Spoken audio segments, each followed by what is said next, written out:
Praise the Lord. നമ്മുടെ കർത്താവും രക്ഷിതാവുമായ യേശുക്രിസ്തുവിൻ്റെ അതിപരിശുദ്ധമായ നാമത്തിൽ എല്ലാ പ്രിയമുള്ളവർക്കും പ്രഭാതവന്ദനം. 1 യോഹന്നാന്റെ ലേഖനം 2-ാം അധ്യായം 1-ാം വാക്യത്തിൽ നീതിമാനായ യേശുക്രിസ്തു എന്ന കാര്യസ്ഥൻ നമുക്ക് പിതാവിൻ്റെ അടുക്കലുണ്ട് എന്ന് അപ്പോസ്തലനായ യോഹന്നാൻ എഴുതുന്ന വാക്യം നാം കാണാം. ബൈബിളിൽ ഇവിടെ മാത്രമാണ് യേശുക്രിസ്തുവിനെ കാര്യസ്ഥൻ എന്ന വിശേഷണത്തിലൂടെ വിളിക്കുന്നത്. മറ്റൊരാളുടെ വസ്തുവകകളും കാര്യങ്ങളും നോക്കി നടത്തുന്ന വിശ്വസ്തനായ മാനേജർ അല്ലെങ്കിൽ വിചാരകൻ എന്നാണ് കാര്യസ്ഥൻ എന്ന വാക്കിൻ്റെ അർത്ഥം.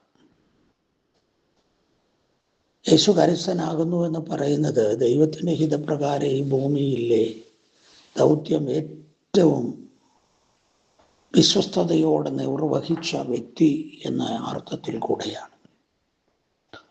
സ്വന്തം ഇഷ്ടമല്ല, മറിച്ച് തന്നെ ഏൽപ്പിച്ച പിതാവായ ദൈവത്തിൻ്റെ ഹിതം പൂർണ്ണമായി നടപ്പിലാക്കിയ വ്യക്തിയാണ് യേശുനാഥൻ. ഭൂമിയിലെ ജീവനെയും സമത്തെയും കഴിവുകളെയും ദൈവഹിതപ്രകാരം വിനിയോഗിക്കേണ്ടതുണ്ട് എന്ന് ഒരു നല്ല പരിപാലകനാണ് കാര്യസ്ഥനെന്ന് നാം യേശുക്രിസ്തുവിലൂടെ മനസ്സിലാക്കുകയാണ്. സ്വന്തം ഇഷ്ടപ്രകാരം കാര്യങ്ങൾ ചെയ്യുവാനല്ല, അതിൻ്റെ ഒരു കാവൽക്കാരൻ മാത്രമാണ് താൻ എന്നുള്ള ബോധ്യത്തോടെ മുന്നോട്ട് പോകുകയാണ് കാര്യസ്ഥൻ്റെ പ്രധാനമായ ദൗത്യം. ബൈബിളിൽ പരിശുദ്ധാത്മാവിനെയാണ് കാര്യസ്ഥൻ എന്ന് പറയുന്നത്.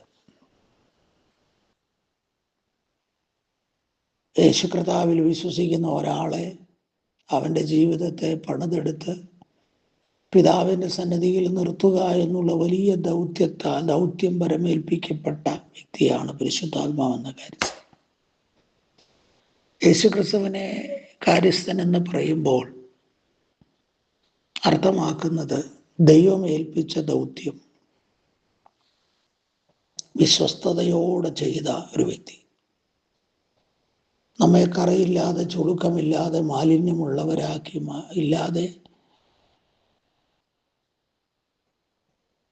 നീതിമാന്മാരാക്കി മാറ്റുവാൻ ദൈവിക ദൗത്യം പൂർണ്ണമായി ചെയ്ത യേശുനാഥൻ ഈ ഭൂമിയിലെ അവിടുത്തെ ജീവിതം 33 വർഷക്കാലം, പ്രത്യേകാൽ 3.5 വർഷക്കാലത്തെ പരസ്യ ശുശ്രൂഷ, എത്ര വിശ്വസ്തയോടെയാണ് കർത്താവ് ചെയ്തത് എന്ന് നാം തിരിച്ചറിയുക. അവിടെ കൊണ്ട് അവിടുത്തെ ദൗത്യം തീർന്നില്ല. യോഹന്നാന്റെ ലേഖനം 2-ാം അധ്യായം 1-ാം വാക്യത്തിൽ ഒരുത്തൻ പാപം ചെയ്തുവെങ്കിലോ നീതിമാനായ യേശുക്രിസ്തു എന്ന കാര്യസ്ഥൻ നമുക്ക് പിതാവിൻ്റെ അടുക്കലുണ്ട്. ഇന്നും അവിടുന്ന് ആ ദൗത്യം ചെയ്തുകൊണ്ടേയിരിക്കുകയാണ്. നമുക്ക് വേണ്ടി ദൈവത്തിൻ്റെ വലത്തുഭാഗത്ത് പക്ഷപാതം ചെയ്തുകൊണ്ട് അവിടുത്തെ ദൗത്യം അവിടുന്ന് ചെയ്തുകൊണ്ടിരിക്കുന്നു. എത്ര അത്ഭുതകരമാണത്!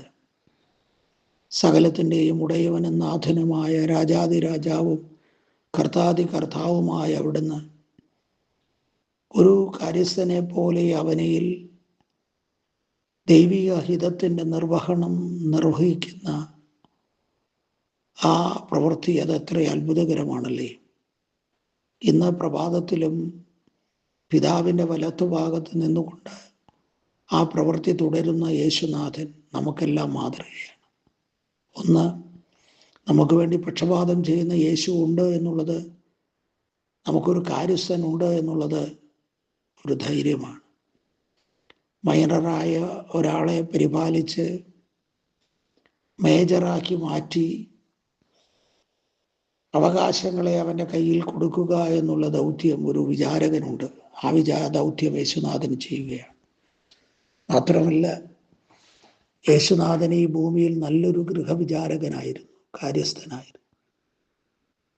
ഈ സന്ദേശം കേൾക്കുന്ന നമുക്കെല്ലാവർക്കും ഒരു ദൗത്യമുണ്ട് എന്നുള്ള യാഥാർത്ഥ്യം നാം തിരിച്ചറിയണം. കാൽവറി ക്രൂശിൽ കിടന്നുകൊണ്ട് സകലവും നിവൃത്തിയായി എന്ന് പറയും വരെ വിശ്വസ്തയോടെ, ഉത്സാഹത്തോടെ, അലസതകളില്ലാതെ ദൗത്യം നിർവഹിച്ച ഒരു യേശുനാഥനെ നമുക്ക് കാണാം. ആ മാതൃക പിന്തുടരാനും ഈ പ്രഭാതത്തിൽ നമുക്ക് തയ്യാറാകാം. സ്നേഹവാനായ ദൈവമേ, സ്വർഗീയ പിതാവേ, യേശു എന്ന നല്ല കാര്യസ്ഥൻ്റെ ആ ദൗത്യത്തെ തിരിച്ചറിയുവാൻ, ആ മാതൃകയെ പിന്തുടരാൻ ഈ സന്ദേശങ്ങൾക്ക് എല്ലാവർക്കും അവിടുന്ന് കൃപ നൽകണമേ. അങ്ങയുടെ സഹിതം തരുന്ന ശുഭത ഇന്ന് പ്രഭാതത്തിൽ നിന്റെ ജനം അനുഭവിക്കട്ടെ. എല്ലാ മഹത്വവും അങ്ങേക്ക് വരയണം. യേശു ക്രിസ്തുവിൻ നാമത്തിൽ സ്വർഗീയ നല്ല പിതാവേ, ആമേൻ, ആമേൻ, ആമേൻ. കർത്താവ് നിങ്ങളെ ഓരോരുത്തരെയും ധാരാളമായി അനുഗ്രഹിക്കുമാറാകട്ടെ.